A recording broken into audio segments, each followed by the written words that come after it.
Every human body begins as a single cell, just one cell. It is almost impossible to look at a fully developed human being and imagine that everything started there.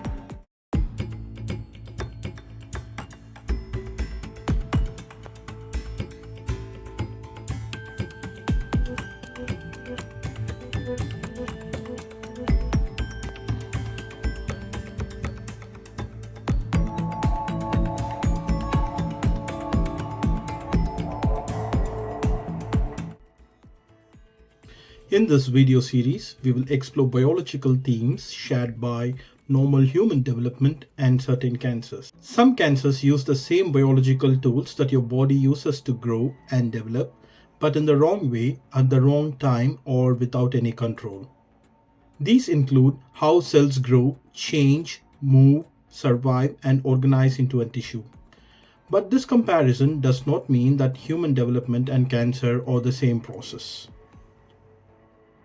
It also does not mean that a minor variation or isolated error during embryonic development will inevitably cause cancer. The comparison is about shared biological mechanisms. The outcome depends on when those mechanisms operate, where they operate, how strongly they operate, how long they remain active, and whether they are properly controlled.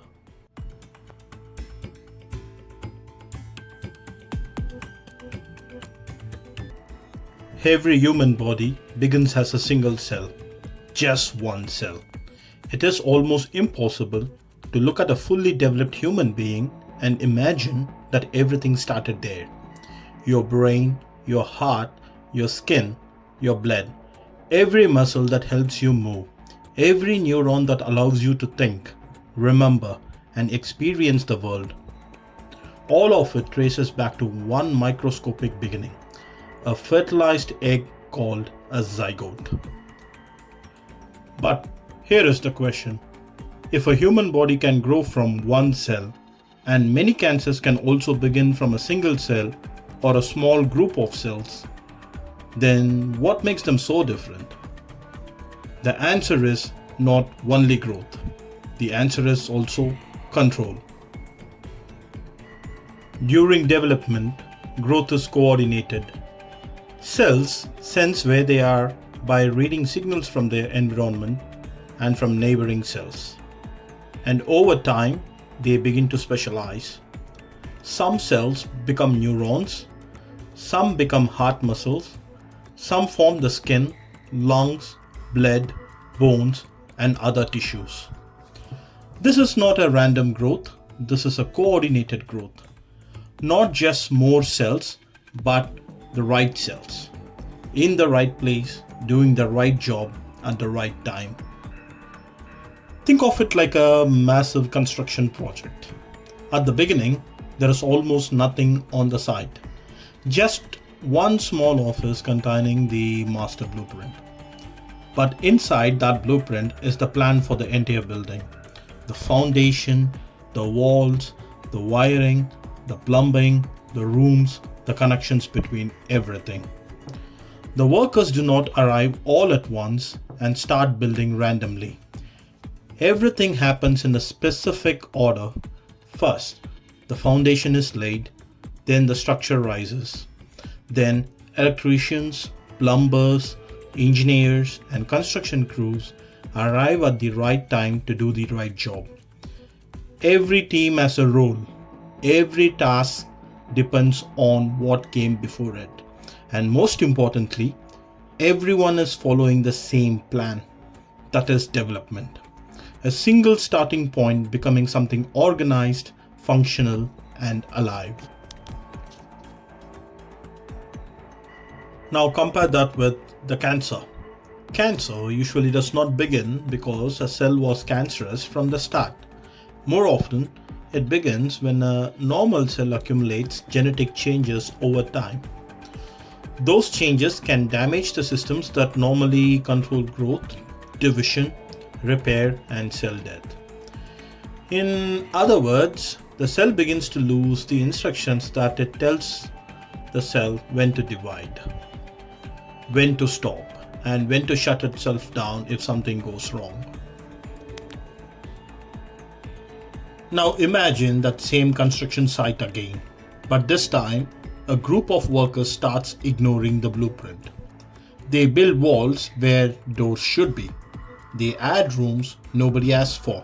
They keep bringing in materials even when there is no space left. They stop communicating with the other teams. And worst of all, they refuse to stop. At first, the damage may seem small. One misplaced wall, one unnecessary room, one blocked hallway. But over time, the disorder grows. Resources are wasted, pathways become blocked, the structure begins interfering with everything around it. Eventually, what was supposed to be part of the building becomes a threat to the building itself. This is what makes cancer so dangerous. One might ask that the cells are still cells and the DNA is still DNA from the same individual. Fair enough, I can add more and say that growth is still growth. But the most important point I would like to make is that the control system got changed here. And when growth loses control, it stops serving the body and starts serving itself. That is the key difference. Cell division itself is not bad. In fact, cell division is essential. Without it, embryos could never develop, wounds could never heal, tissues could never repair themselves.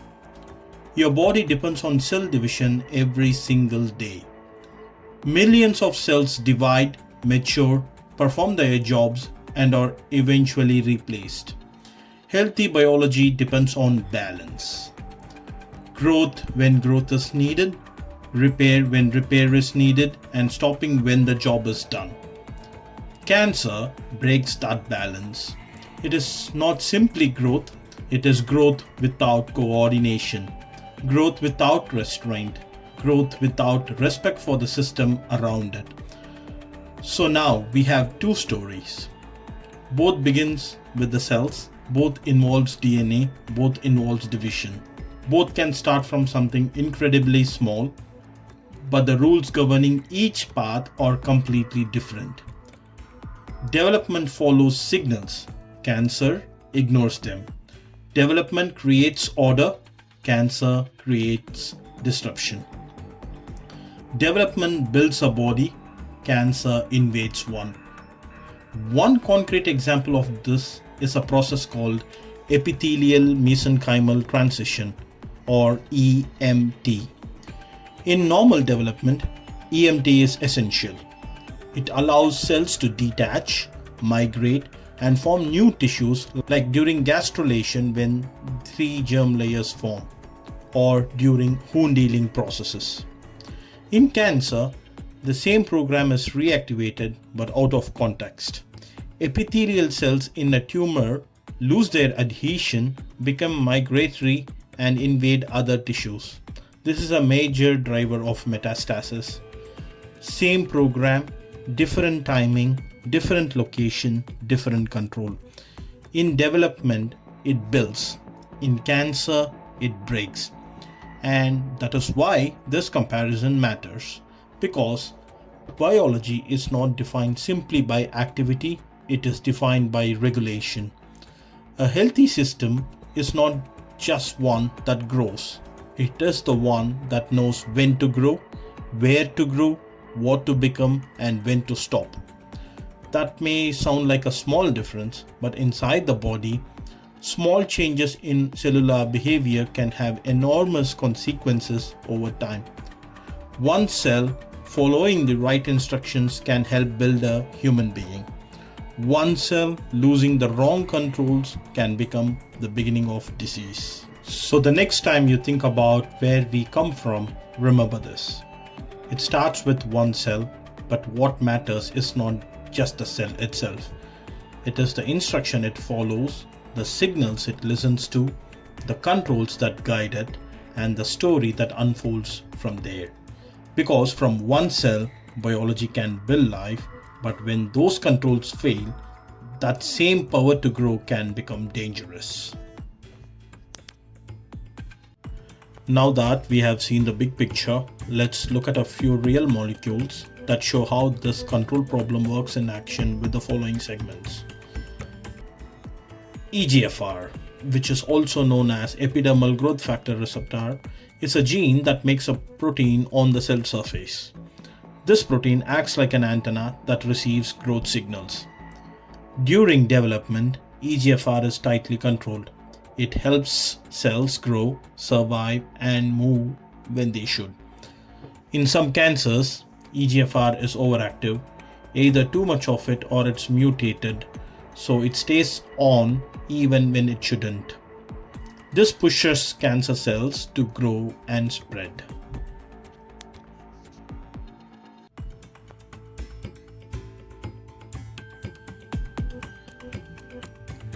Here is the weird part about cancer. Some tumor cells can hide in plain sight. On their surface, they display a protein called PDL1. This binds to PD1 on T cells, which are the immune system's attackers, and sends a don't attack signal. So instead of being destroyed, the cancer cell slips past the immune system and keeps growing. That's why PDL1 is such a big deal. It helps tumors hide, survive, and spread. Immunotherapy works by blocking this PD1 and PDL connection, removing the disguise and helping the immune system see the cancer again.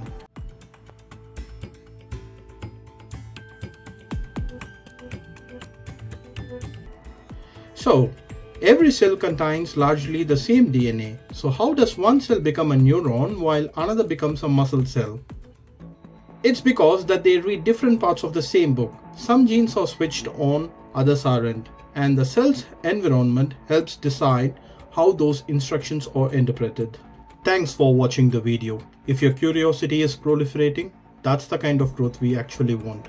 Feed it with a like, a subscribe, a share, and a comment telling me what you would like this channel next experiment or episode to explore. Thank you so much.